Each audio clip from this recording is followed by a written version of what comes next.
Bobby Fischer gives up one of his own pawns to create an open lane to his opponent's king. This game played at the height of the Cold War in 1961. His opponent is the top Russian Grandmaster Efim Geller. Bobby Fischer has white, Geller has black. Let us jump right in. Bobby Fischer has pretty much always began with e4. As he always said, e4 was best by test. I don't think there were any tests actually made, but he loved e4. E5, knight f3, knight c6, and bishop b5. Bobby's Spanish opening. Again, he almost always played the Rui Lopez with bishop to b5. a6, kicking the bishop back, bishop to a4, and d6. Efim Geller is playing what is known as the Steinitz deferred. Deferred because he played a6 first and only then d6, and Fischer castles. Now, the most commonly played move here is bishop to d7, and often black will try to build up for an f5 pawn break. But here Geller plays a much more aggressive move. He plays bishop to g4, immediately pinning the knight at f3 against the queen. Quite an aggressive idea. Fischer plays h3, hitting the bishop. Now, there is an idea here for black. They can play h5. And this is a very tricky line. It's dangerous to take that bishop. If white just grabs the bishop, and after pawn takes, you don't want to play knight h2, because then black is just completely winning after queen to h4, threatening to take that knight with mate. So rook to e1 is played to avoid the mate, and then after a couple of checks, you grab g2. And black is just completely winning in this position. A more calm response after taking the bishop is d3, but even here, threatening mate on h1 forces the queen to interpose, and black gets a pawn. So that's a very dangerous line in this case. Actually, just taking on c6 and playing d4 is the best way to deal with it. But Geller has another idea in mind. He does not play h5, but plays a less common bishop to h5, trying to keep pressure on the knight at f3, and even threatening b5, knight to d4 to build up more pressure on that knight.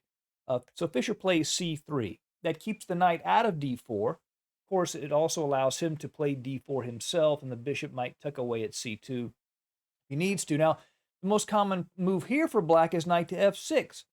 But Geller continues his aggressive ways. He plays the move queen to f6, threatening to capture twice on f3 and create a damaged pawn structure.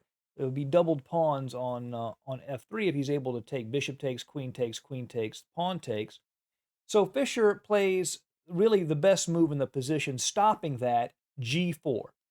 And he kicks that bishop to g6. Now, one of the problems with this structure for white is that he has advanced the pawns in front of his king, but it's not so easy for black to get at the king. And right now he actually is threatening to just take the pawn on e4. And Fischer could play sort of passive chess and play d3, but then black might play h5, say g5, queen to e6, threatening to take on h3, but then queen to b3. The threat of queen to b7 is too strong, really forces queens off the board.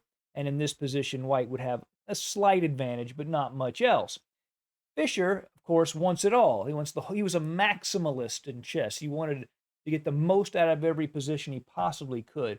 So instead of playing the more passive d3, he plays d4, not worrying about the hanging pawn on e4. In fact, if the bishop takes, then he can play rook to e1 and aim at black's king.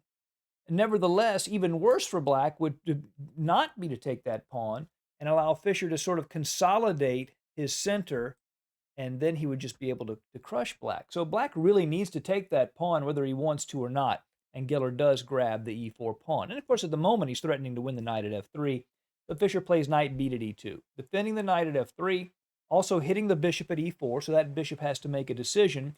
He could take the knight, knight f3. Then it looks like black's doing okay after e4, say rook to e1, pinning the pawn.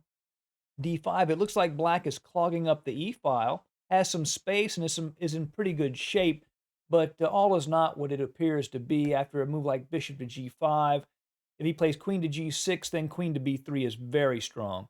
A double attack on d5 and b5. And if black plays b5 to win the bishop, queen to d5 is just very destructive. Not only does it pin the knight at c6, it undermines the pawn at e4. Let's say pawn takes bishop, rook takes e4 check. Black is in huge trouble here after bishop e7. Rook takes. Obviously, if you take with the knight, queen takes the rook, and if king takes, rook e1 check. I mean, this is over. Pretty much. And then knight to d7, rook will just take the queen.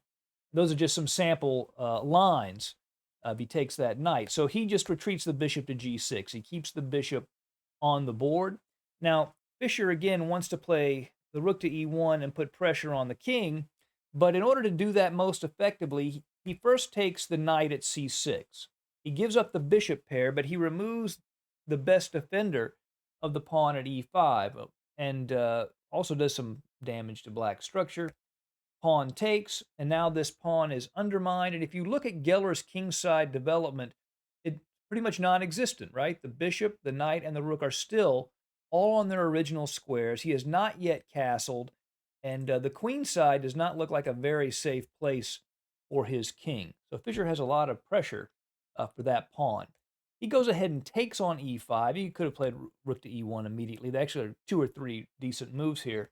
But he goes ahead and takes on e5, de5, and now knight takes e5, opening up the file leading directly to the king. The knight is taboo because of rook to e1, pinning the queen. And the bishop can't block on e4 because the knight controls that also. So bishop to d6 is played. Geller begins to develop his king side. He knows he has to get those pieces out. Maybe he can play the knight to e7, castle short, and consolidate a little bit.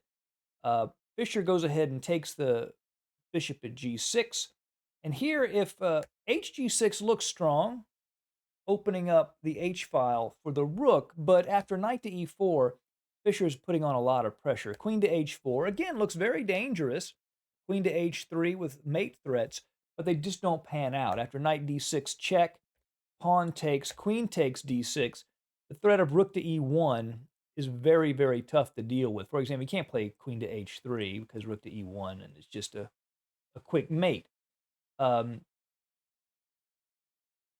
knight to e7, rook to e1, and notice this queen on h4 has to stay there to keep that knight defended. That locks things in place. After rook to d8, queen to c5, and Fischer just has far too much pressure and is winning in this position. So Geller goes ahead and takes with his queen, preparing to put some pressure on Fischer's king side with h5 and maybe try to open up that g-file or create more pawn weaknesses. Rook to e1 check. Now king to f8. Have to move the king aside. Knight to c4. Hits the bishop. Now Fischer has the better pawn structure, although these pawns are a little sensitive, and also has the safer king.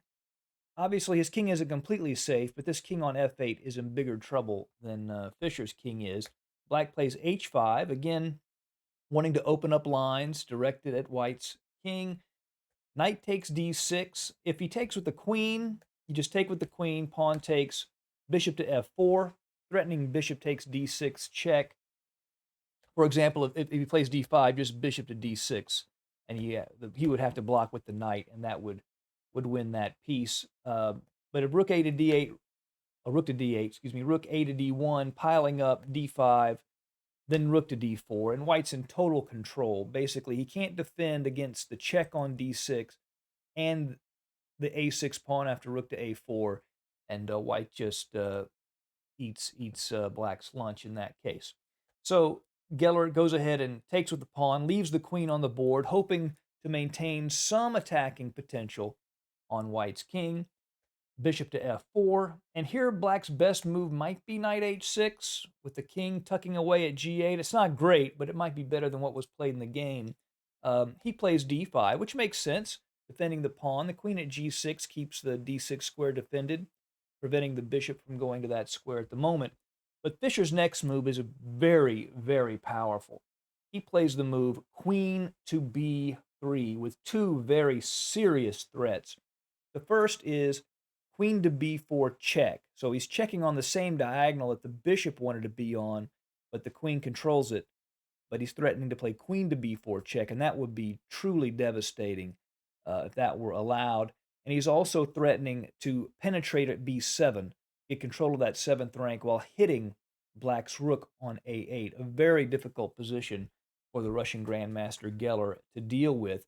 If he plays knight to e7, trying to block that check, Then queen to b7 threatens queen takes knight and queen takes rook, pretty much forcing rook to e8.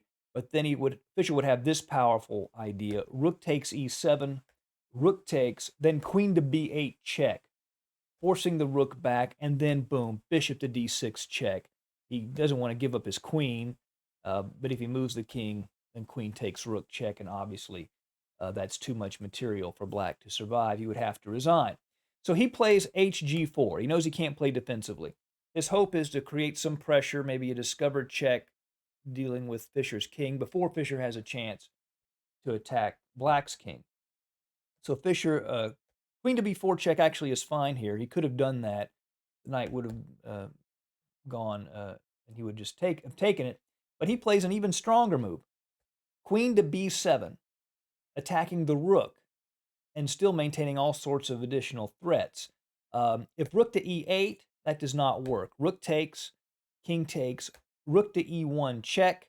If king to f8, queen to c8 is mate, by the way. And if king to d8, queen to c7 is mate. So there would be no good choices in that case. So Geller continues on with his aggression, trying to win the race for checkmate. Plays pawn takes h3 with a discovered check from the queen. Fischer blocks that check with the bishop. Now Geller has to deal with his rook at a8. So he plays the rook to d8. We already know what happens if he plays the rook to e8, the exchange, and then the other rook comes to e1. That was a previous variation. So instead he plays the rook to d8. But the position of his rook at d8 makes it even more vulnerable to the first tactic we looked at, this move, queen to b4 check. And that's what Fischer plays. And in this position, black resigned. Basically, I mean, he could play rook to d6, but that does not work. Queen to b8 check, rook d8, queen takes rook is mate. So otherwise, he would have to play knight to e7, but then queen takes knight. And now, because the rook is on d8, after the king moves, he would win the rook as well. And of course, that would be the end of the game. A brilliant win from Bobby Fischer against a Russian rival at the height of the Cold War. Get that e-pawn out of the way and go for the king. I hope you enjoyed the game. See you again soon at Chess Dog. Goodbye.